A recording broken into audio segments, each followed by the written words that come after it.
क्या चीन भारत के खिलाफ कोई बड़ा कदम उठाने वाला है?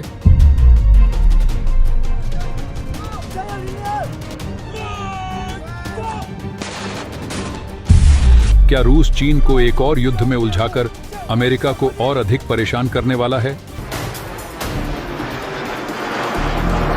Pistol 1-1.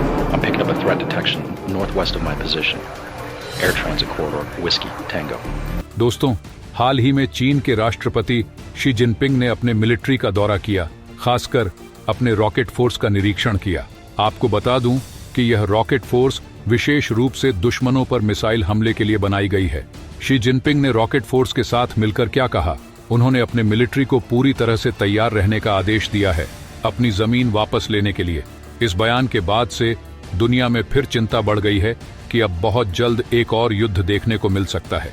हालांकि मैं बता दूं कि चीन की अब इतनी हिम्मत नहीं है कि वह भारत पर सीधा हमला कर सके।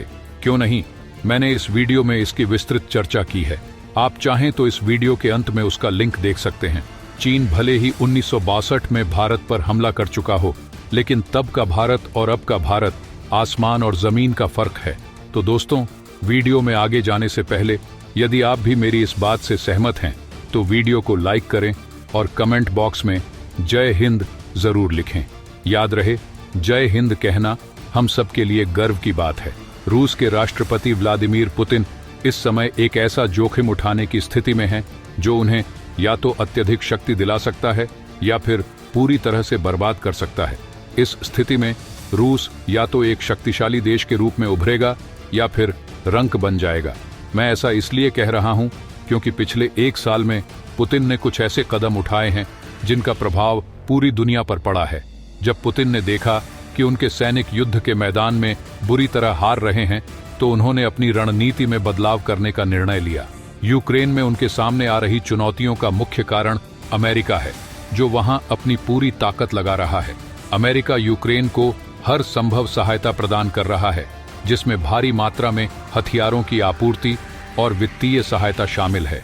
इस स्थिति में रूस के लिए अमेरिका का सामना करना बहुत मुश्किल हो गया है। इसीलिए पुतिन ने सोचा कि क्यों न अमेरिका का ध्यान कहीं और मोड़ने की कोशिश की जाए। सबसे पहले उन्होंने इजराइल के खिलाफ हिजबुल्लाह को समर्थन देना शुरू कर दिया।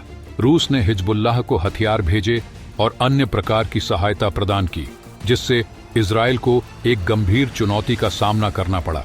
इस समर्थन से हिजबुल्लाह को ताकत मिली और हमास भी अपने अस्तित्व को बनाए रखने में सफल रहा। इजराइल और हमास के बीच के संघर्ष में इजराइल को आर्थिक और मानव संसाधनों का नुकसान उठाना पड़ा है। उसके नागरिकों की जानें गई हैं और उसकी अंतर्राष्ट्रीय छवि भी काफी हद तक प्रभावित हुई है। पहले इजराइल को पीड़ित के रूप में देखा जाता था, लेकिन अब वह हमलावर के रूप में सामने आया है।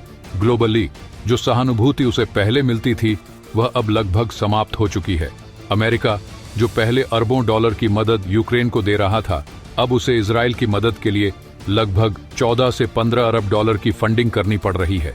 यह सब यूक्रेन के लिए एक गंभीर झटका है। इससे साफ होता है कि नुकसान केवल अमेरिका और इजराइल का हो रहा है, जबकि रूस को इससे फायदा हो रहा है। लेकिन पुतिन के लिए यह भी काफी नहीं था। उन्होंने अपने पत्ते पूरे एशिया में खोलने की रणनीति अपनाई। हाल ही में आपने देखा होगा कि उत्तर कोरिया ने दक्षिण कोरिया के खिलाफ आक्रामकता दिखाई है। इस स्थिति ने अमेरिका को मजबूर कर दिया है कि वह अपने मिलिट्री एसेट्स को उत्तर कोरिया के आसपास तैनात करे, जो अरबों डॉलर का खर्चा कर रहा है। यह ध्यान देने योग्य है कि अमेरिका की यह फंडिंग अब यूक्रेन से कटौती करके उत्तर कोरिया के आसपास खर्च की जा रही है। ऐसे में अमेरिका अपने संसाधनों को कई जगहों पर बांटने को मजबूर हो गया है। अब चीन के खिलाफ पुतिन की योजना भी सामने आ रही है। हाल ही में चीन के राष्ट्रपति शी जिनपिंग ने अपनी सेना का दौरा किया और विशेष रूप से उनकी मिसाइल यूनिट, जिसे रॉकेट फोर्स कहा जाता है, का निरीक्षण किया।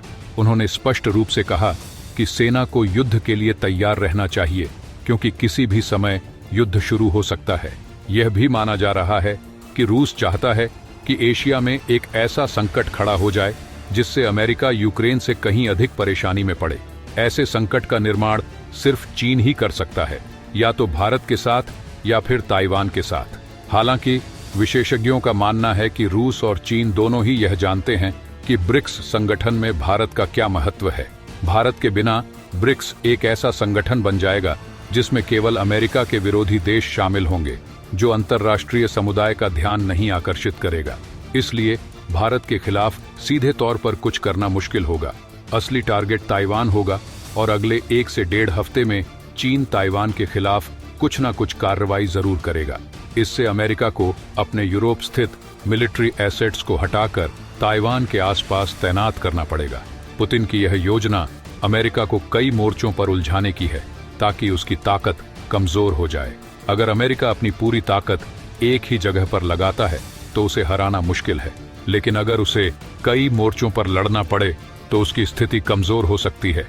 इसलिए पुतिन की यह चाल बेहद चालाक है और इसके प्रभाव से पूरी दुनिया में हलचल मची हुई है।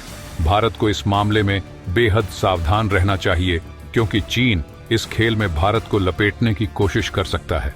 भारत को इस मामले से जितना संभव हो सके दूर रहना चाहिए। जब 2 शक्तिशाली देश आपस में लड़ते हैं तो बेहतर यही है कि हम पीछे हटें और उन्हें खुद कमजोर होने दें, तभी हमें उनके साथ निपटने में आसानी होगी। वैसे दोस्तों, आपका इस मामले पे क्या कहना है? अपनी राय मुझे कमेंट में जरूर बताएं। अगर आपने अभी तक इस वीडियो को लाइक नहीं किया है तो लाइक करके अपने 5 दोस्तों के साथ शेयर जरूर करें। सबसे जरूरी बात, अगर आपने अभी तक इस चैनल को सब्सक्राइब नहीं किया है तो सब्सक्राइब करके बगल में जो बेल आइकॉन का बटन है उस पे ऑल पर क्लिक कर लें। मिलते हैं अगले वीडियो में। जय हिंद, जय भारत।